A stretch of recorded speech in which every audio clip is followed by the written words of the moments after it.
مسعود کے بیانات کے لیے مفتی صاحب کے آفیشیل چینل مفتی طارق مسعود سپیچز کو سبسکرائب کریں۔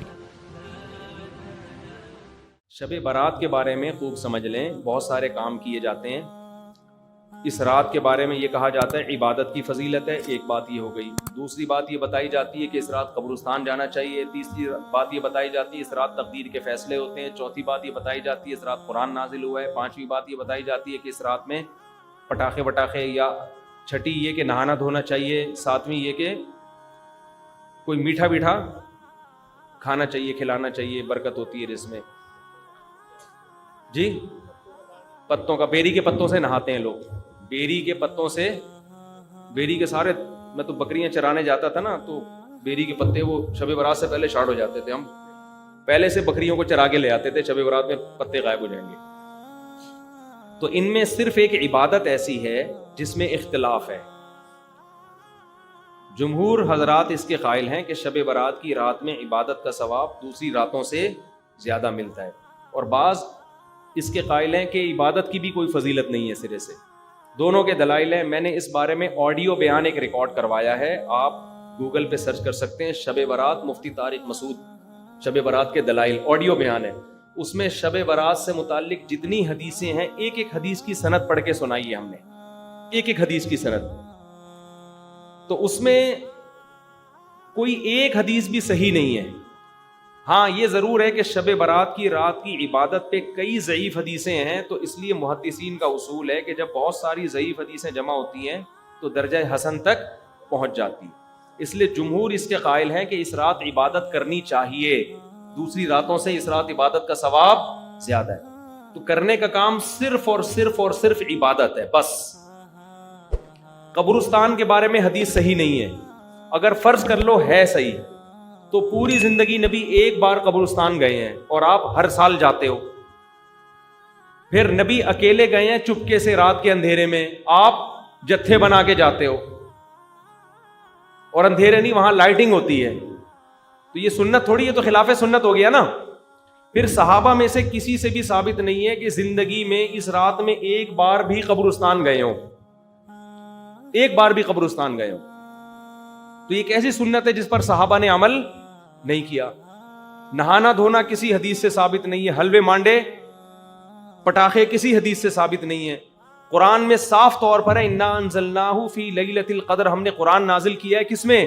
لیلۃ القدر میں، رمضان کی آخری عشرے میں۔ فیہا یفرق کل امر حکیم، سارے تقدیر کے سال بھر کے فیصلے اس شب قدر میں ہوتے ہیں۔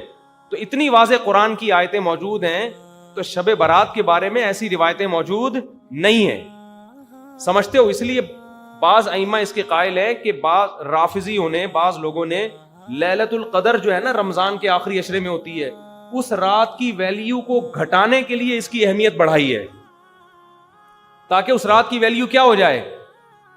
کم ہو جائے۔ تو اس کے مقابلے میں اس رات کو لا کے کھڑا کر دیا۔ جو سارے فضائل لیلۃ القدر کے تھے وہ کہاں چسپاں کر دیے؟ 15 شعبان۔ قرآن کہہ رہے ہیں واضح طور پہ ہم نے لیلۃ القدر میں قرآن نازل کیا۔ شب برات والے کیا کہتے ہیں؟ 15 شعبان کو نازل کیا۔ وہ کہتے ہیں اس میں بھی کیا، اس میں بھی کیا، پھر تعویلات کی جاتی ہیں۔ لیکن ایک بات قرآن اتنے واضح انداز میں بیان کر رہے ہیں، تو جو فضیلت جس رات کو حاصل ہے وہ اسی رات کو دینی چاہیے۔ تو 15 شعبان کو صرف اتنا اگر کرنا ہے تو صرف انفرادی طور پر عبادت کی جائے، اس کا بھی کوئی مخصوص طریقہ نہیں ہے۔ تو باقی یہ قبرستان والی جانے والی بات بھی کمزور ہے، اور اس رات میں فیصلوں والی اور حلوے مانڈے اور تہوار تو رات کو اسلام میں ہوتے ہی نہیں ہیں۔ اسلامی تہوار تو دن میں ہوتے ہیں، خوشی دن میں منائی جاتی ہے۔ اسلام میں راتیں عبادت یا نیند کی ہیں، خوشیوں کی راتیں نہیں ہوتی، چراغا نہیں ہوتا۔ عید الفطر دن میں ہے نا، عید الاضحیٰ بھی کب ہے؟ دن میں ہے۔ جمعے کی نماز بھی کب ہے؟ دن میں ہے، جس میں کراؤڈ ہوتا ہے، جس میں نہا دھو کے ہم آتے ہیں، ساری دن کی اعمال ہیں، یہ رات کے نہیں ہے۔ رات سونے کے لیے ہے، آرام کرنے کے لیے یا عبادت کرنے کے لیے۔ سمجھتے ہو کہ نہیں سمجھتے؟ صلاۃ و تسبیح کی جماعت بھی بدعت ہے، پڑھنی ہے انفرادی طور پہ پڑھیں، ٹھیک ہے؟ جماعت صلاۃ و تسبیح کی جائز نہیں ہے۔ تو یہ اور پتہ نہیں کیا کیا لوگ کر رہے ہیں شب برات میں، انٹرٹینمنٹ کا ذریعہ بنایا ہوا، ایک تفریح کا۔ 15 شعبان کی جو رات ہے اور 15 شعبان کا روزہ، اس کے حوالے سے بہت زیادہ لوگ سوال پوچھ رہے ہیں، تو میں نے ارادہ کیا میں ایک پورا کلپ ریکارڈ کروا دوں۔ اس میں جو بھی میری ٹوٹی پھوٹی تحقیق ہے جو میں نے احادیث دیکھی اس بارے میں اور جو علماء کے اقوال دیکھے اور جتنا میں اس کی ریسرچ کر سکا ہوں اس کا ایک خلاصہ آپ کے سامنے رکھ دوں. اگر میں وہ تمام احادیث آپ کو پڑھ کے سناؤں، پھر ایک ایک کی سند پڑھوں، پھر ایک ایک کی سند پہ بحث کروں، تو وہ بات بہت ہو جائے گی لمبی اور کلپ بہت طویل ہو جائے گا. تو ایک خلاصے کے طور پر پوری جو ایک تحقیق ہے وہ میں آپ کے سامنے رکھنا چاہتا ہوں. تو 15 شعبان کی جو رات ہے جس کو شب برات کہا جاتا ہے، اس کا نام شب برات کسی بھی حدیث سے ثابت نہیں ہے، اس لیے عرب اس کو اکثر لیلۃ النصف من شعبان کہتے ہیں کہ شعبان کے جو نصف ہے اس کی رات. خیر، اس کا نام شب برات ہو اگر اس وجہ سے برات کے اس میں اللہ تعالیٰ کہا جاتا ہے کہ جہنم سے بری کر دیتے ہیں، تو اس وجہ سے کسی نے نام دے دیا ہو تو ایک الگ بات ہے. لیکن اس رات میں ہوتا کیا کیا ہے، لوگ کیا کیا کر رہے ہیں، اس کی کیا شرعی حیثیت ہے، تو میں نمبر وار انشاءاللہ اس کو تفصیل سے بیان کروں گا. کچھ چیزیں تو ایسی ہیں جو بالکل ہی غیر ثابت ہیں. ان میں اس رات میں مٹھائی، حلوہ یا مختلف قسم کے حلوے پکا کے لوگوں میں بانٹنا، اور اس رات میں نہا دھو کے تیار ہونا، یہ اچھے کپڑے پہننا، ان دو چیزوں کو پہلے میں انشاءاللہ بیان کروں گا. دیکھیے، اسلام میں راتوں کے تہوار کا کوئی تصور نہیں ہے. اسلام میں جتنے بھی تہوار ہیں وہ دن کی روشنی میں ہیں. عید الفطر، عید الاضحیٰ، یہ ہمارے دو تہوار ہیں جس میں ہم سیلیبریٹ کرتے ہیں ایک دوسرے کو، یہ دن کی روشنی میں ہمیں بتائے گئے ہیں. غیر مسلموں کے تہوار رات کو ہوتے ہیں، جیسے عیسائیوں کے تہوار کرسمس آپ دیکھیں رات کو ہوتا ہے. تو اس کی وجہ یہ ہے کہ اسلام نے دن کی روشنی میں تہوار رکھے ہیں. بہت ساری حکمتیں اس میں ہو سکتی ہیں، پوری حکمتیں تو ہم نہیں جانتے، لیکن کچھ سرسری غور سے کچھ حکمتیں ہمارے سامنے آتی ہیں کہ رات کا وقت ایسی چیز ہے جو اللہ نے عبادت کے لیے بنایا یا آرام کرنے کے لیے، سونے کے لیے بنایا. رات میں اگر آپ سیلیبریٹ کریں گے کسی بھی عمل، یعنی کوئی خوشی منائیں گے، تو اس میں انسان کی گناہوں کی طرف توجہ زیادہ جاتی ہے. جیسے آپ دیکھیں کرسمس میں شرابیں پی جاتی ہیں، اور جو بھی غیر مسلموں کے تہوار ہیں اس میں بھی چراغاں ہوتا ہے رات کے وقت. تو جبکہ ہمارے ہاں جو عید الفطر ہے وہ دن کی روشنی میں ہم نماز پڑھ کے اس کی ابتدا کرتے ہیں. تو آپ کہہ سکتے ہیں کہ شب برات کو کوئی تہوار تو نہیں مانتا. تو دیکھیں، تہوار زبان سے ماننا ضروری نہیں ہے. آپ اپنے عمل سے جب کوئی ایسا کام کرتے ہیں جو تہواروں میں کیا جاتا ہے، تو اس کا مطلب یہ ہوا کہ آپ اس کو تہوار مان رہے ہیں، یعنی آپ اس کو ایک خوشی کا دن مان رہے ہیں. تو نہانا دھونا یا کھانے پکا کے لوگوں میں تقسیم کرنا یا خود کھانا، اور خاص طور پہ حلوہ یعنی میٹھا، یہ چیزیں تہواروں کے موقع پر ہوتی ہیں. جیسے ہم عید الفطر والے دن صبح سوئیاں بناتے ہیں، میٹھا بناتے ہیں، کھاتے ہیں، لوگوں کو کھلاتے ہیں، نہاتے ہیں، اچھے کپڑے پہنتے ہیں. جمعے والے دن بھی، جمعے میں بھی عید کا عنصر ہے حدیث میں، اس کو بھی عید قرار دیا، اس دن بھی ہم نہا دھو کے کپڑے پہنتے ہیں. تو جو لوگ 15 شعبان کی رات کو نہاتے دھوتے ہیں، اسپیشلی اس رات کو کہ بھئی آج کوئی تہوار ہے یا آج کوئی خوشی کا دن ہے، اور مٹھائیاں کھاتے ہیں یا حلوے پکاتے ہیں، تو وہ زبان سے اس کو تہوار نہ بھی کہیں، اپنے عمل سے یہ بتاتے ہیں کہ یہ تہوار ہے، جبکہ یہ تہوار نہیں ہے.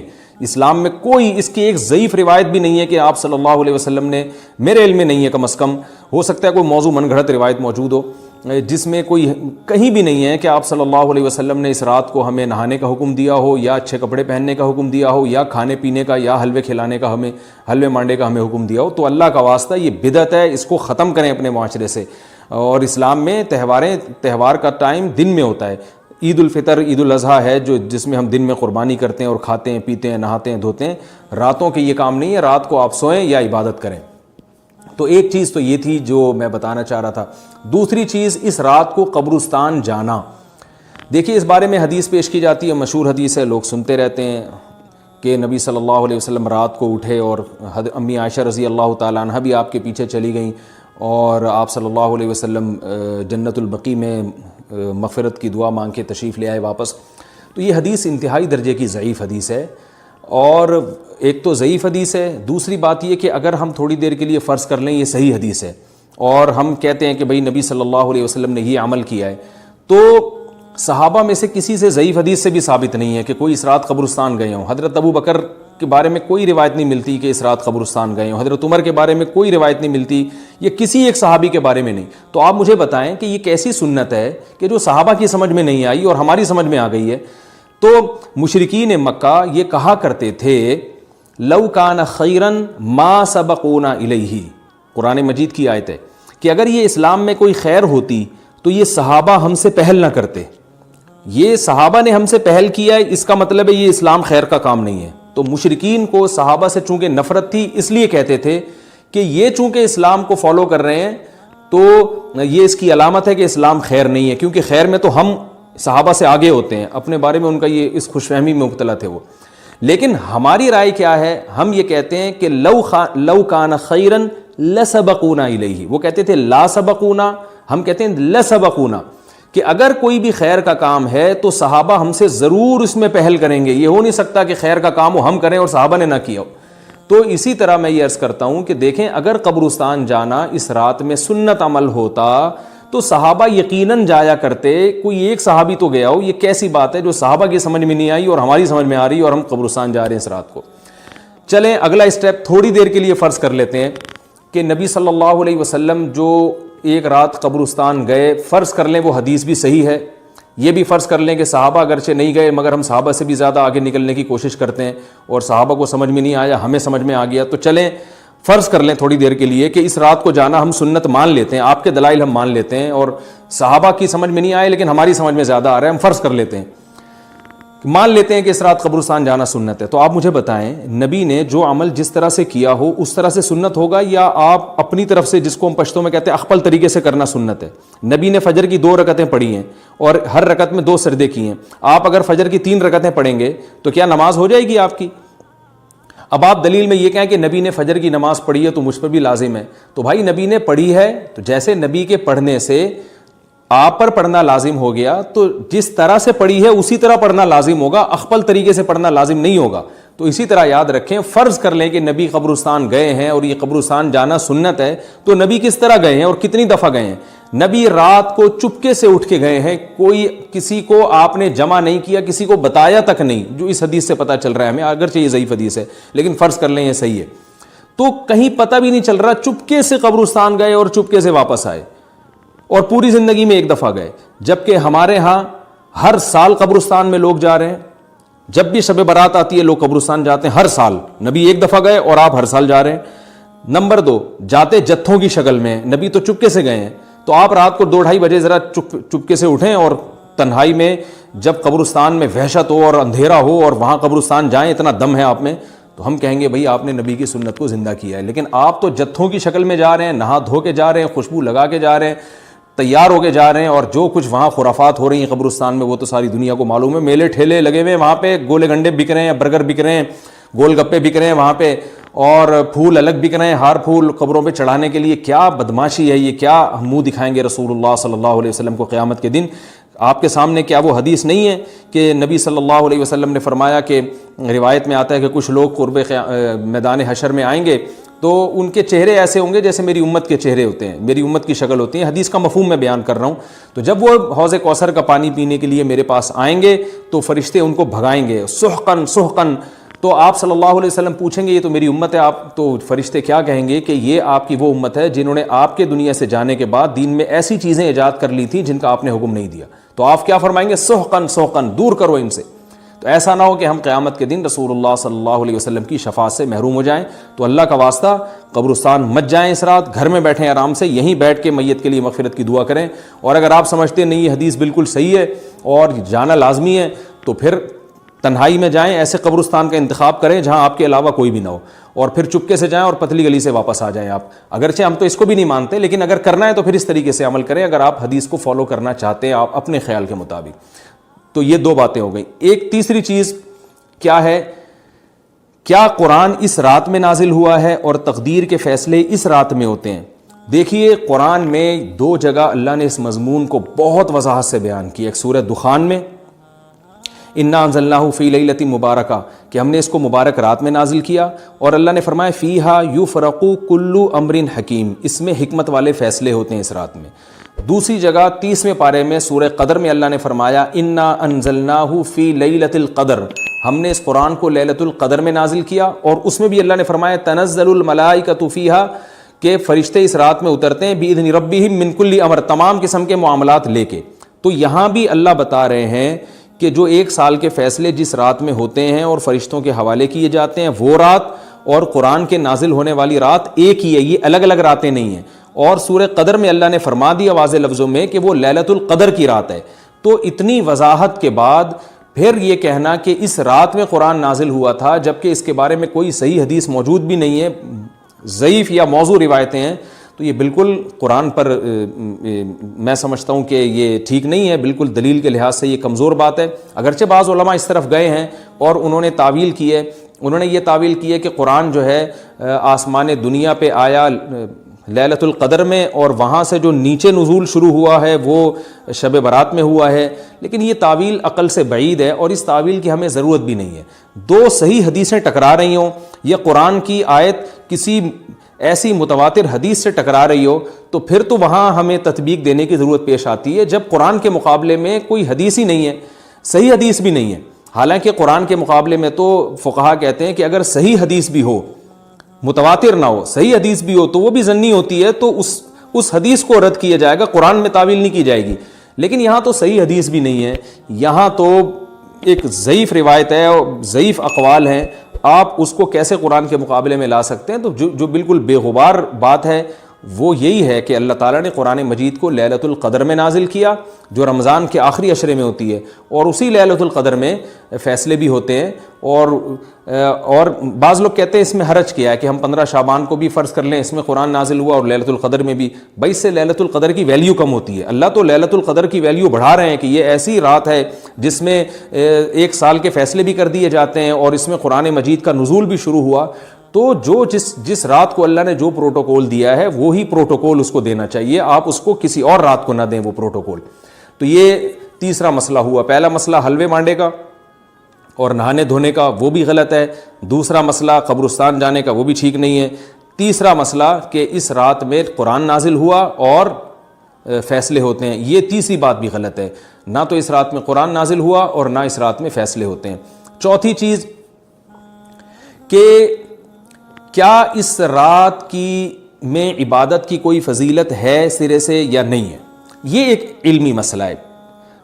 تو اس بارے میں خوب اچھی طرح سمجھ لیں کہ اس بارے میں جتنی بھی احادیث ہیں جو اس رات کی فضیلت کے بارے میں ہیں کہ بنو کلب کی بکریوں کے برابر مغفرت ہوتی ہے اور بکریوں کے بالوں کے برابر، اور یا جو بھی اس بارے میں روایات ہیں کہ سب کی بخشش ہو جاتی ہے سوائے اس شخص کے جو کسی کے دل میں کینہ رکھتا ہے، تو یہ جتنی اس رات کی فضیلت میں احادیث ہیں، تو ایک بات تو خوب اچھی طرح سمجھ لیں، اس پر تمام محدثین کا، جہاں تک میں نے دیکھا ہے، تمام محدثین کا اتفاق ہے کہ اس کی فضیلت میں صحیح حدیث ایک بھی نہیں ہے. اس رات کی فضیلت میں ایک بھی صحیح حدیث موجود نہیں ہے. لیکن ضعیف روایتیں اتنی کثرت سے ہیں کہ ایک الگ محدثین کا اصول ہے کہ جب ضعیف روایتیں کی سندیں زیادہ ہو جائیں تو وہ حسن بن جاتی ہے، یعنی قابل قبول ہو جاتی ہے وہ، کیونکہ بہت ساری کمزور چیزیں مل کے اس میں کچھ قوت پیدا کر دیتی ہیں. تو اب جن علماء نے احادیث کے ضعف کی طرف دیکھا کہ ایک بھی صحیح روایت نہیں ہے، انہوں نے اس رات کا بالکلیہ انکار کر دیا کہ اس رات کی سرے سے کوئی فضیلت نہیں ہے. لیکن جن علماء نے اصول حدیث کی طرف دیکھا اور فقہ کے ایک اصول کی طرف دیکھا کہ کثرت روایات درجہ حسن تک پہنچ جاتی ہیں ضعیف روایات، تو انہوں نے کہا کہ بالکل اس رات کی فضیلت کا انکار ہی سرے سے کر دینا یہ غلط ہے. تو جمہور اس طرف گئے ہیں کہ اس رات کی فضیلت کا بالکلیہ انکار کر دینا یا اس کی عبادت کی فضیلت کا بالکلیہ انکار کر دینا یہ ٹھیک نہیں ہے. لیکن کچھ علماء، وہ بھی بڑے محقق علماء ہیں، وہ اس طرف گئے ہیں کہ اس رات کی سرے سے کوئی فضیلت اسلام میں ہے ہی نہیں. اب میں دونوں طرف کے علماء کا کچھ تھوڑا سا تجزیہ پیش کرتا ہوں. تو جو علماء یہ کہتے ہیں کہ اس رات کی فضیلت ہے اور فضیلت میں کثرت سے روایات ہیں اور اس میں بڑے بڑے علماء داخل ہیں، امام شافعی رحمہ اللہ تعالیٰ جیسے مجتہد بھی ہیں جو اس رات کی فضیلت کے قائل ہیں. باقی ائمہ سے مجھے جو ہے نا امام ابو حنیفہ سے کچھ نہیں ملا اس رات کی فضیلت کے بارے میں، اور امام احمد ابن حنبل سے بھی مختلف روایات ملی ہیں، اس لیے میں جزم سے کسی اور امام کے بارے میں نہیں کہہ سکتا. لیکن امام شافعی سے بہرحال اس کی فضیلت صراحتاً منقول ہے، اگرچہ انہوں نے بھی اعتراف کیا ہے کہ اس کی روایات کے بارے میں جتنی اس بارے میں روایات ہیں وہ ضعیف ہیں. لیکن وہی ایک اصول ہے کہ جب ضعیف روایات بہت کثرت سے ہوتی ہیں تو درجہ حسن تک پہنچ جاتی ہیں. تو اس اصول کے تحت جمہور اس کے قائل ہیں کہ اس رات میں عبادت اگر ہم کرتے ہیں تو دوسری راتوں کی نسبت ہمیں ثواب زیادہ ملتا ہے. لیکن جو بعض دوسرے علماء جو بالکل ہی اس رات کی فضیلت کے منکر ہیں، ان کے دلائل میں یہ ہے کہ یہ بات اگرچہ درست ہے کہ اگر ضعیف روایات کثرت سے ہوں تو وہ درجہ حسن تک پہنچ جاتی ہیں، لیکن وہ کہتے ہیں کہ کچھ قرائن ایسے ہیں جن قرائن سے پتہ چلتا ہے کہ جو ہے ان قرائن کو اگر سامنے رکھا جائے تو وہ ان کی رائے یہ ہے کہ پھر ان کا خیال یہ ہے کہ ان کا رجحان اس طرف ہے کہ اس رات کی سرے سے کوئی فضیلت نہیں ہے۔ ان قرائن میں ایک چیز یہ بھی ہے کہ اس کے بارے میں جو روایات ہیں ان میں بہت زیادہ ثواب کی بشارت سنائی گئی ہے۔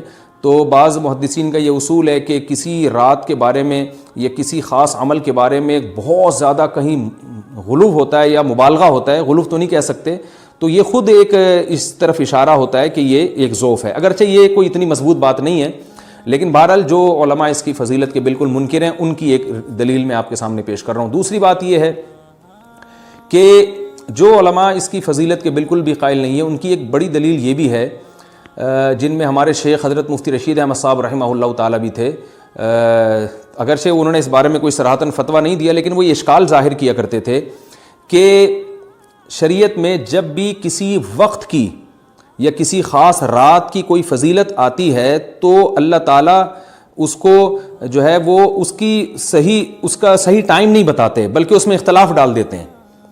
اس کی مثال ایسے جیسے جمعے کے دن حدیث میں آتا ہے کہ ایک وقت جمعے میں ایسا آتا ہے جس میں دعا لازمی قبول ہوتی ہے، اب ظاہر ہے وہ بڑا فضیلت کا وقت ہے، تو وہ وقت ہمیں متعین طور پہ بتایا نہیں گیا ہے، اس لیے علماء کا اس میں اختلاف ہوا، بعض نے کہا عصر کے بعد، بعض نے کہا کہ 2 خطبوں کے درمیان۔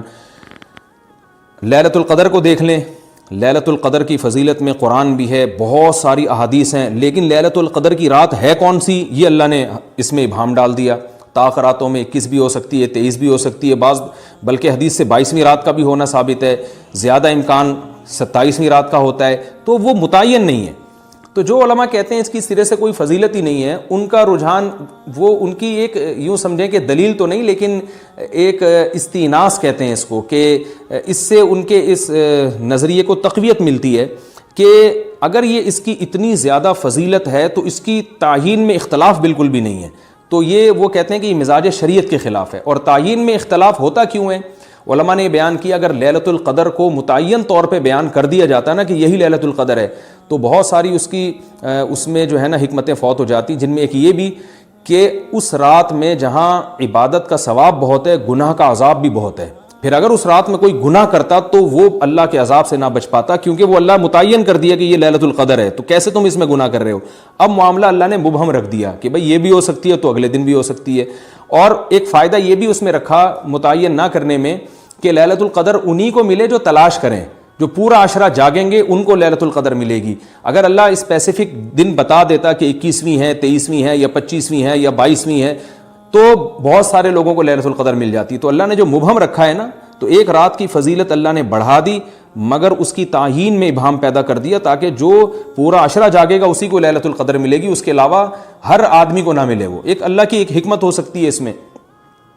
تو یہ 2 حکمتیں ہیں کہ اس میں گناہ اگر کوئی کرے تو اس پر عذاب نہ آ جائے، کیونکہ اگر متعین کر دیا جائے گا تو پھر گناہ کیسے تم کر رہے ہو اس رات میں، تو اللہ نے اس میں بھی ابہام پیدا کر دیا۔ جو گناہ کرنے والا ہے اگرچہ وہ بڑا گناہ گار ہے اس رات میں، چاہے وہ رمضان کا آخری عشرے میں کسی رات میں بھی گناہ کرتا ہے، لیکن کم از کم اتنا عذر تو ہے کہ اس کو کیا پتا تھا کہ یہ آج لیلۃ القدر ہوگی۔